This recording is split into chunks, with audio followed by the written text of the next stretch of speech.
Hey, where are you? I asked my husband, who replied with a surprising statement. I'm on a trip with my folks. What? It's our daughter's birthday. What are you, crazy? Being a good son is more important, you know. I see. In that case, let me do what I want as well. I hung up the phone and got to work immediately. Hey, what's this about? He was frantic. It was his own doing. I wanted him to suffer. I'm Paige, a 34-year-old social worker. I've been married to Cooper for 8 years now.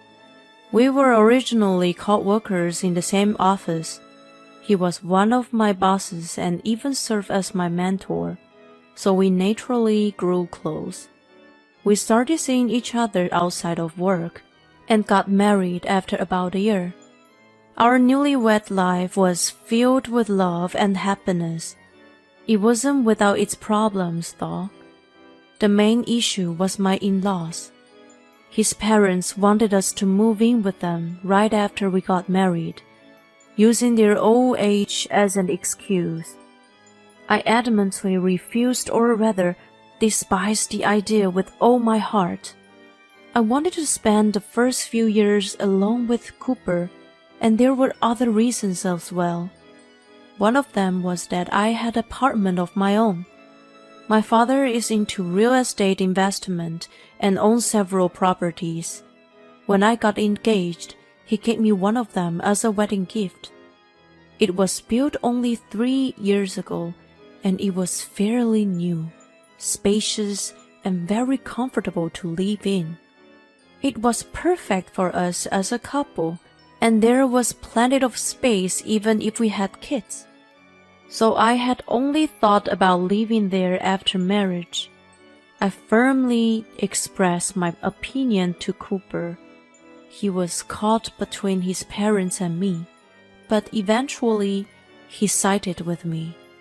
When starting married life, my wife comes first, obviously. I also want to enjoy being just the two of us, so they should respect our wishes. I was happy when he was on board. From then on, my in-laws started making snide remarks to me whenever we met. You just don't want to live with old people like us, do you? You probably think we'd be a bother. What a heartless daughter-in-law you are. They held me responsible. Mom, Dad, don't blame her. The decision was mutual between us. Besides, let us enjoy our honeymoon period alone. At first, Cooper stood up for me like that, but they didn't easily back down. They persistently complained and continued to talk badly about me. At some point, Cooper got tired of it too, and stopped defending me. Even when they said hurtful things about me, he pretended not to hear.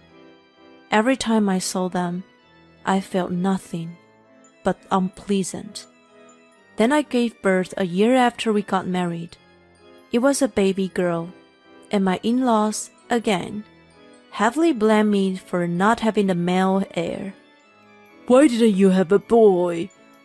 It's my eldest son's child, you know. If you had any common sense, you'd have a boy. We all know that with natural fertilization we can choose the gender. I was left speechless by their irrational remarks.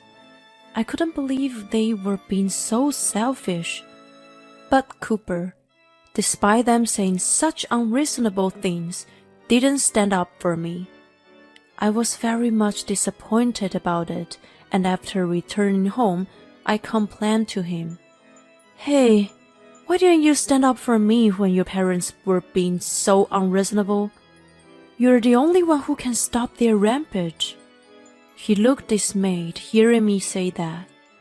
Well, maybe you should have just agreed to live with them in the first place. What? Because you refused. They took offense, and that's why you're getting this treatment. It's your own doing. Whoa, how can you say that to me? You were in agreement back then. And you even told them it was our mutual decision. I never thought that'd be so persistent, you know. But it's undoubtedly your fault for continuously making them angry. Why don't you offer to live with them now? No freaking way. Our daughter was just born. Then stop complaining. Just accept whatever they say. Jeez. I was disappointed by his indifferent attitude. It cast doubt over our marriage for the first time. Well, I'd come to regret it in the end, but at that time, Kiara had just been born, and it was difficult to contemplate divorce. From then on, I focused on taking care of Kiara. I had taken maternity leave, so I spent a lot of time with my daughter every day, bonding with her. Her smiles were genuinely adorable and heartwarming. I thought over and over that I would protect her for the rest of my life. I was just so smitten and in awe of her. Cooper also adored and doted on her. You're so adorable. Don't grow up too fast. He seemed to enjoy playing with her. During that time of bonding with our daughter, our relationship as a couple was not as strained. It felt like we were connecting through her. As she grew and started speaking, she became even cuter. Mama, Dada. Oh, that's amazing. You can call us now. We were so over-the-top happy that you could probably call us doting parents. Looking back, this might have been the happiest time. My in-laws had no interest in their granddaughter since she was a girl. So, I used childcare as a reason to stay away from them. That way, I avoided unnecessary stress. We went out to different places on weekend and created lots of fun memories. My phone was overloaded with an image of Kiara. Just looking back at them filled my heart with love. As she grew, Cooper began to change little by little. The trigger was his job getting busier, and he started coming home late. Right after we got married, he changed jobs and moved to a different company. After a few years, he was promoted to manager and suddenly became very busy. It was a positive development at first. We had Kiara, and having a higher salary made life easier. It made saving for the future education much more manageable, and we didn't have to restrict her financially if she had things she wanted to do. However, the workload turned out to be more intense than we expected, and he always looked exhausted.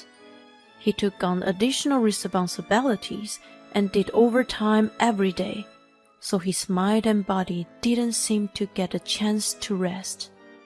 Are you okay? Yeah, I'll manage. He came home looking drained and had no energy. Plus, he returned too late at night, so he couldn't see Kiara. It was quite tough for him. I wanted to support him as much as I could, but I took over all the household chores and childcare. I also paid attention to what he ate, making sure to include nutritious options. Is Daddy coming home late again? Seems like it. You wanna go ahead and eat? Yeah. Kiara was sad that her dad was coming home late. She was getting bummed out about the decreasing opportunities to have dinner together. He was working hard for our sake, so I couldn't blame him. Daddy's working really hard to make sure you can do all the things you love, you know? The fact that we can eat this dinner right now is all thanks to him. So let's be super nice to Daddy, okay? I'm going to write a card to Daddy. She wrote short sentences on a piece of paper and folded it in half, which she expected him to read when he got home.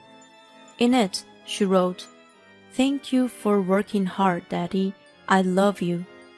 I knew he would probably tear up when he read it. I wrapped up the dinner and placed it on the table with the card. Since he normally didn't return until around midnight, both Kiara and I went to bed before that. The next morning, the card had been collected, and Cooper woke up looking happy. Did you get the card? Yeah, she's such a sweet kid. It lifted my spirits. Well, glad to hear. Don't push yourself too hard, honey. Yeah, I know. He said that, but either due to his sense of responsibility or else, he couldn't reduce his overtime, and late nights continued. He looked tired every day, and even when I tried to talk to him, he seemed out of space. He was also working on weekends, which left him exhausted, and he'd spend Sundays sleeping. We couldn't go on family outgoings, but I also couldn't blame him. In the midst of this, something bad happened. He finally collapsed at work. I received a call from the hospital and rushed over. Oh my God, honey! Oh, I'm sorry to freak you out. I pushed myself too hard, it seems. I mean, this much? Jeez! If something happened to you and you were gone, we couldn't bear it. Sorry, but the company finally realized that they put too much pressure on me. They've decided to eliminate overtime from now on. There were other people who got sick or experienced mental breakdowns because of the workload. They decided to make fundamental changes. That's good news. Daddy! Kiara, I'm sorry for making you worry. Cooper lifted her up to his bed and held her in his arms. She looked happy as he affectionately stroked her back. From now on, I'll work without overdoing it. That's a promise. He wasn't suffering from an illness, and it was simply due to exhaustion. After a few days of observation, including test and treatment, he was said to be discharged. I felt relief upon hearing that. Over the next few days, I took some time off to take care of him in the hospital. Honey, you don't need to come here every day. No way! I'm too worried. Here's a change of clothes. I'll put the pudding in the fridge, okay? Oh, thanks. When you're discharged, let's go out for some good food. Yeah, sounds good. We were enjoying our conversation when my in-laws arrived. Cooper! Oh, God! Are you okay? We heard you collapsed from overwork. Oh, Mom, Dad, I'm sorry for making you worry. They immediately turned to glare at me. You, Paige! How can you drive him to the point of collapsing from overwork? Excuse me? You forced him to work so hard and even made him to do housework, didn't you? You're a terrible woman. I was taken aback by their sudden accusation. Hey, both of you, don't jump to conclusions. I collapsed because my company was giving me too many responsibilities. She was actually worried about me. Even if that's the case, we don't want her around when we are here. I had no choice but to obey. All right, I'm leaving then. Good riddance. I was extremely upset, but they were still his parents, and I had to step back. I didn't want to have a fight in the hospital anyway. I reduced my frequency of visiting since he'd be discharged soon, and his parents were visiting frequently. About a week later, he came back home. Welcome back, Daddy. Oh, I missed you, Kiara. Welcome home. Thanks for everything, honey. We were thrilled to have him back, and celebrated the occasion by going out to a restaurant. It had been a while since the three of us had dinner together, and Kiara was beaming with smiles. Afterward, Cooper was able to finish work on time and return home early. Kiara was delighted that he could have dinner with her. She enthusiastically talked about her daily school experiences. Watching her face brighten up, I was filled with happiness. It was wonderful to spend time as a family at last. After a while, Cooper started to come home late again, although not as late as before, but often around 10 p.m. He also had to work on weekends more often, which made me worry. Hey, honey, are you okay? Is your workload increasing again? Oh, I'm fine. It's not as bad as before, and I'm not as tired as you might think. Alright, if you say so. The opportunities to have dinner together decreased again, which made Kiara sad. Then, when her birthday arrived, a problem arose. Will Daddy come home early today? Of course he will. You guys make the promise this morning, right? So let's prepare a feast and wait for him. Okay. I left work early to get ready. I bought a cake and made all of her favorite dishes, so everything was perfect. We eagerly awaited his return, but he didn't show up even after 8 p.m. Is Daddy coming back soon? Yeah, I'm sure he's already nearby. I sent multiple messages, but they remained unread. I was getting worried. By the time I noticed, it was past 9 p.m. The food was getting cold. Kiara's face grew more and more gloomy. Unable to hold back my frustration, I called him incessantly. I was determined to get through to him. He finally answered after several tries. At last! Aren't you done with work yet? You know it's Kiara's birthday today, right? Yeah, sorry. I heard a lot of commotion in the background. It was definitely not his workplace. I could hear music and chattering. Hey, where are you? Obviously, I'm at work. That's a lie. What's all that noise in the background? You're definitely not in the office. I knew something was amiss, but I never expected to hear what he said next. I'm on a trip with my folks right now. What? We had planned this a while ago. Hold on. How come you're telling me this now? It's our daughter's birthday, you know. You're supposed to be celebrating with her tonight. You made a promise, right? You said this morning that you'd come home early, didn't you? But being a good son is more important, you know. What the? Anyway, it's all your fault. I'm stuck in the middle because you can't get along with my parents, and I have to choose between you. Oh, I see. In that case, I will do what I want to. His outburst shattered something within me. I hung up the phone and got to work immediately. Then, something I never expected came to light. Fueled by anger, I decided to bring Judgment Day upon him. Hey, sweetie, it looks like Daddy can come home soon. We'll have a birthday party with just two of us, okay? I started reheating the food. She was almost to tears, but she must have sensed something from me. Instead of crying, she quietly went along with me.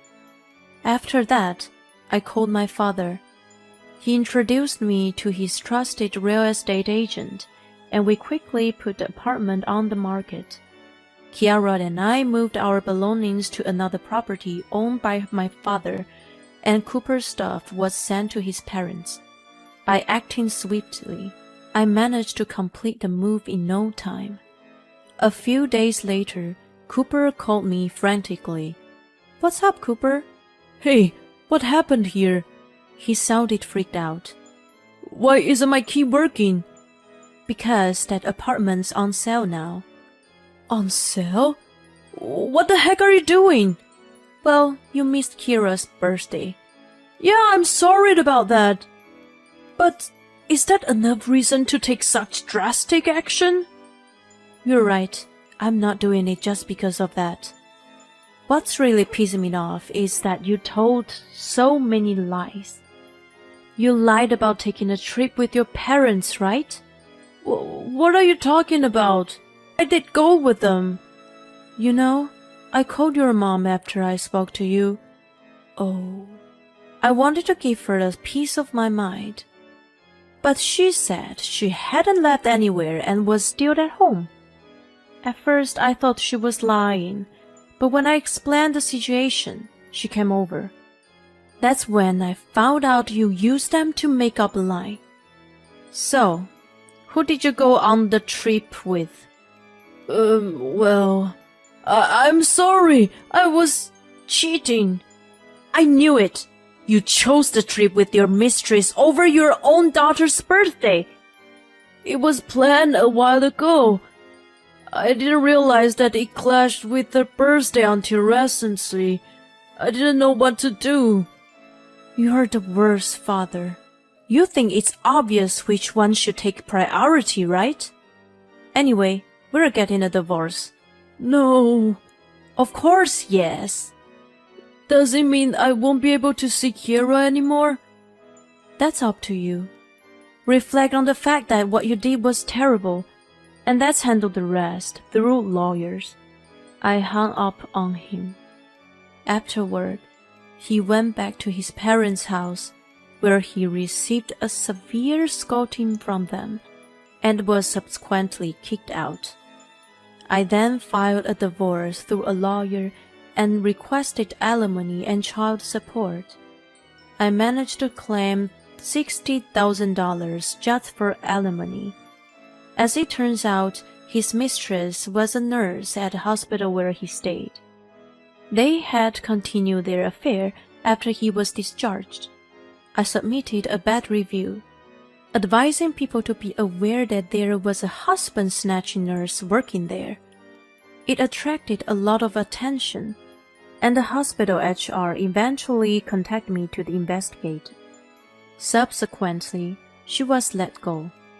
She and Cooper broke up, and he now lives a solitary and financially strained life, working hard to pay off the alimony and child support.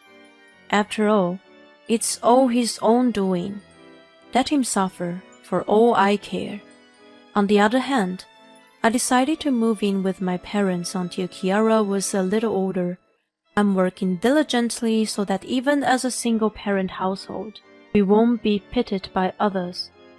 I'm going to cherish my daughter and lead a fulfilling life from now on.